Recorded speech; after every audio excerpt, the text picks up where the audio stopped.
एक साथी ने सवाल पूछा कि सर राजनीति में क्या ज्यादा बेहतर रहता है, पार्टी में कोई पद लेना या बिना पद लिए काम करना। मुझे लगा एक अच्छा सवाल है, बहुत सारे लोगों को शायद मदद मिल सकती है, मुझे इस पर बात करनी चाहिए कि क्या ज्यादा बेहतर है। वैसे तो आपकी परिस्थितियां क्या हैं उस पर यह ज्यादा निर्भर करता है कि आप किस परिस्थिति में हैं। आपका कोई परिवार पहले राजनीति में रहा है नहीं रहा है, आप फर्स्ट जनरेशन पॉलिटिशियन है या second generation third generation politician है, उन सब चीजों पर भी बहुत कुछ डिपेंड करता है। बट मोटे मोटे तौर पर शुरुआत में क्या करना चाहिए, यदि मान लीजिए आप बिल्कुल नए हैं तो बात कर लेते हैं। अगर बिल्कुल नए हैं, आपका परिवार का कोई व्यक्ति राजनीति में नहीं रहा, अब आपको क्या करना चाहिए। मैं मानता हूं दो तरह के राजनेता हैं राजनीति में। एक वो लोग हैं जिन पर पार्टी डिपेंड होती है और एक वो लोग हैं जो पार्टी पर डिपेंड होते हैं। ऐसे राजनेता जो पार्टी पर निर्भर रहते हैं, दोनों में से कुछ भी बना जा सकता है और दोनों ही सफल हो सकते हैं। लेकिन अगर आप पार्टी पर डिपेंड राजनेता बनेंगे तो ये बात समझ लीजिए, पार्टी कहेगी खड़े हो जाओ तो खड़े होना पड़ेगा, पार्टी कहेगी पद ले लो तो लेना पड़ेगा, पार्टी कहेगी पद नहीं लेना तो नहीं लेना पड़ेगा,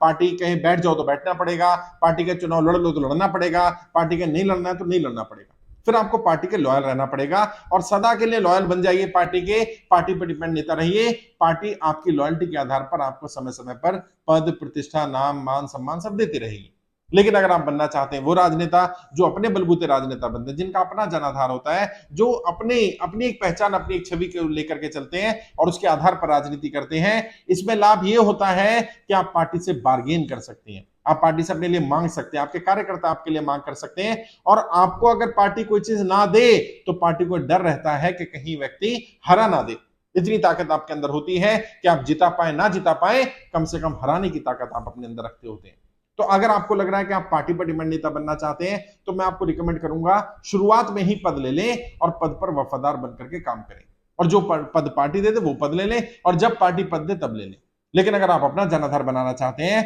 तो मैं आपको रिकमेंड करूंगा शुरुआत में किसी पद या पोजीशन पर ना रह करके अपने बलबूते काम करें, क्योंकि पद लेने से एक जिम्मेदारी भी आ जाती है, पद लेने से कुछ दायित्व आ जाते हैं, कुछ काम करना मैंडेटरी हो जाता है। यदि मान लीजिए आप वो काम अभी नहीं कर सकते हैं या अभी आपको लग रहा है कि पता नहीं क्या सिचुएशन बनेगी, मैं बढ़िया कर पाऊं कि ना कर पाऊं, पता चला मुझे कोई काम दे दिया और मैं उस काम में खरा नहीं उतर पाया, उस उम्मीद पर खरा नहीं उतर पाया, तो मेरी इमेज खराब ना हो जाए, तो बेहतर ये रहेगा पद से दूर रहिए। जितना समय दे देंगे उतना बेहतर है, जितना पैसा लगा दें उतना बेहतर है, जितना कर लिया वही एड ऑन हो गया। और आहिस्ता आहिस्ता अपनी इमेज को बनाने के लिए काम करिए, अपनी इमेज तैयार करिए, लोगों को अपने साथ कनेक्ट करिए। और जब आपका जनाधार बन जाए 100 200 500 1000 लोग आपके कहने पर, आपके नाम पर, आपके साथ, आपके चेहरे पर कनेक्ट हो जाएं, तब उनको सबको लेकर के एक साथ पार्टी में जाया जा सकता है। उसमें पार्टी में बड़ा कद भी मिल सकता है, बड़ा पद मिल सकता है, आपकी वैल्यू रहेगी और पार्टी में बहुत सारे लोग ऐसे रहेंगे जो आपके लिए बहुत कुछ मांग कर सकते हैं, आपकी आवाज उठा सकते हैं। क्योंकि राजनीति में एक कड़वी बात क्या है, अपने लिए कुछ नहीं मांगा जा सकता। और जब जब व्यक्ति अपने लिए मांगता है, जिसको ने भी मांगा, आप देखिएगा इतिहास में उठा करके उन्हें अच्छा नहीं माना गया और उनकी छवि खराब ही हुई और उन्होंने जो मांगा वो उन्हें मिला भी नहीं, यहां तक कि उन्हें पार्टी से या तो निकाल दिया गया या वो खुद ही हाशिए पर चले गए। बहुत सारे नेता हैं, नए नेता भी बहुत सारे, मैं नाम नहीं लूंगा, राज्यसभा नहीं मिली लेकिन मांग लिया तो नहीं मिली, और ऐसों को मिल गया जिन्होंने नहीं मांगा था, परिस्थितियां बन गई या जो भी कहे, वो खैर अलग मैटर था, लेकिन ऐसा है।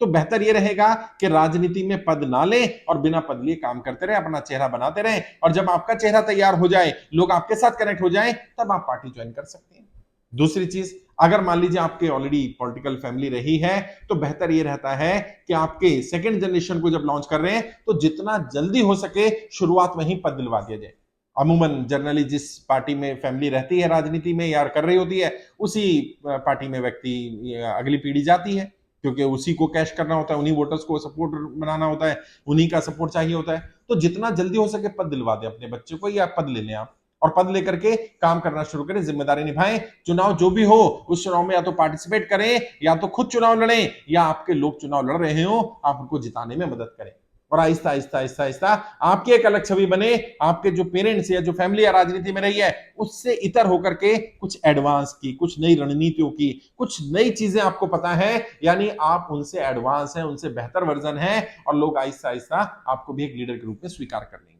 वैसे वो लोग जिनका परिवार राजनीति में रहा होता है, वो जब लोग राजनीति में आते हैं उन्हें भी अलग तरह की चुनौतियों का सामना करना पड़ता है। अगर आपके पेरेंट्स या आपके परिवार के लोग बहुत ज्यादा काबिल हो गए, बहुत नाम हो गया, बहुत बड़े पद पर चले गए, बहुत बड़ी इमेज उन्होंने बना ली है, तो आप उस साइब से निकल पाना आपके लिए मुश्किल होता है, और कई बार तो पूरे जीवन भर इंसान उसी इमेज में छुपा रहता है। और सबको ये लगता है, चाहे आपके अंदर कितनी ही काबिलियत हो, कितना ही हुनर हो, चाहे आप कितनी ही अपनी मेहनत कर रहे हो, मेहनत के बलबूते आपको टिकट मिला, आपको पद मिला हो, लोग यही मानेंगे क्योंकि आपके पिता माता या परिवार के लोग राजनीति में थे, उनके सरनेम के आधार पर, उनके नाम के आधार पर आप वहां पहुंचे। आपको साबित करना पड़ेगा कि आपको जो पद मिला, जो आपको जिम्मेदारी मिली, जो आपको टिकट मिला, जो आपको रखा गया, जो आज आपका चेहरा, आपकी इमेज बनी, उसमें आपका रोल है, आपके गुणों का रोल है। आपको और ज्यादा मेहनत करके उन गुणों को सामने लाना पड़ेगा, और ऐसे में जल्दी पद ले लेना ज्यादा बेहतर रहता है, ताकि आपको उसी पार्टी में रहना, काम करना है। हाँ, अगर आपने पार्टी बदल लेनी है तो भी पद ले लीजिए, बाद में जब बड़े पद पर होंगे और पार्टी चेंज करेंगे तो भी बड़ा पद मिलने की संभावना ज्यादा होगी। वैसे तो आइडियोलॉजिकली हमारे यहाँ कुछ ज्यादा डिफरेंस आता नहीं है, जो व्यक्ति जिस पार्टी में चला जाता है उसी आइडियोलॉजी का सपोर्टर बन जाता है, सपोर्ट करने लगता है। लेकिन अपनी आइडियोलॉजी का ध्यान रखना जरूरी होता है, क्योंकि यदि मान लीजिए आपकी कोई आइडियोलॉजी पर्टिकुलर सेकुलर आइडियोलॉजी है, किसी पर्टिकुलर धर्म को लेकर, जाति को लेकर के आपका विचारधारा, या आपका मानना है कि उस जाति धर्म का शोषण हुआ या उसका उत्थान होना चाहिए, उत्थान नहीं हुआ है, जो भी रहा,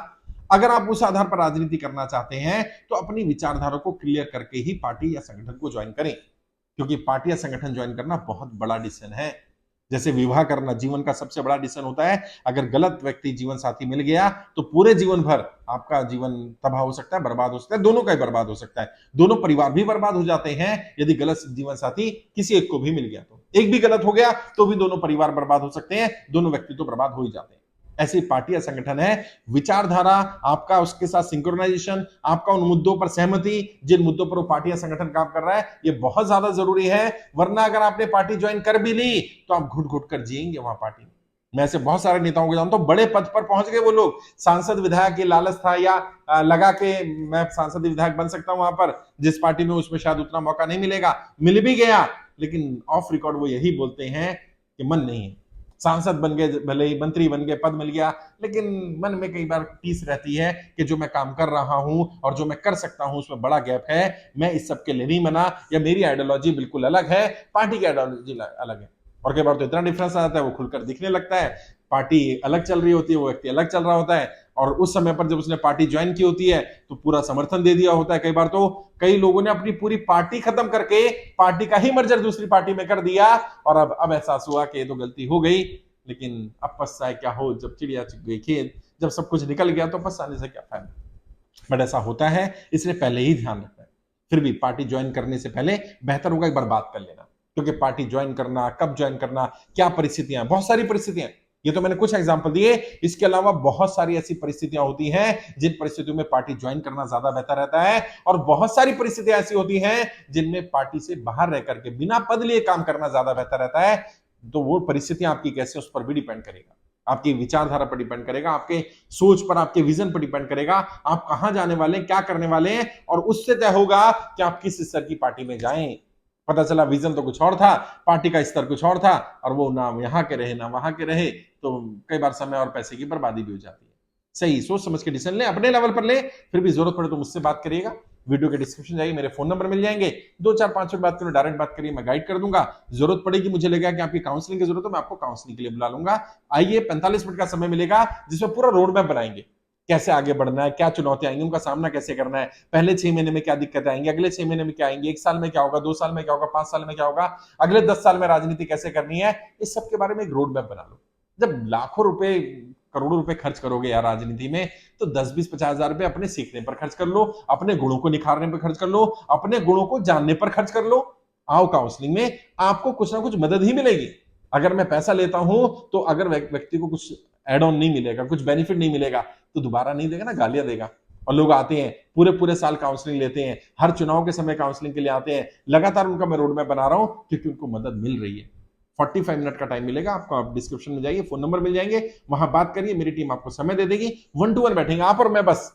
आपके बारे में बात करेंगे, और पूरा आप अपने आप को निकाल देना मेरे सामने, और मैं उसमें से दिखा दूंगा, बता दूंगा, आईने की तरह आपके सामने रख दूंगा कि भाई ये है आपकी असलियत। अब आप इसको, आईने को स्वीकार कर लें या फोड़ दें, वो आपकी मर्जी। बता पाऊंगा आप कहां पहुंच सकते हैं, आप में कितना पोटेंशियल है कि नहीं है, ये भी जज हो जाएगा। आइए, मुलाकात करेंगे, गाइड करूंगा, राजनीति में आगे कैसे बढ़ सकते हैं वो भी सिखाऊंगा, और कैसे कब पार्टी ज्वाइन करनी है, नहीं करनी है, ज्वाइन कर लिए तो क्या करना है, कैसे आगे बढ़ना है, उस पर भी गाइड करूंगा।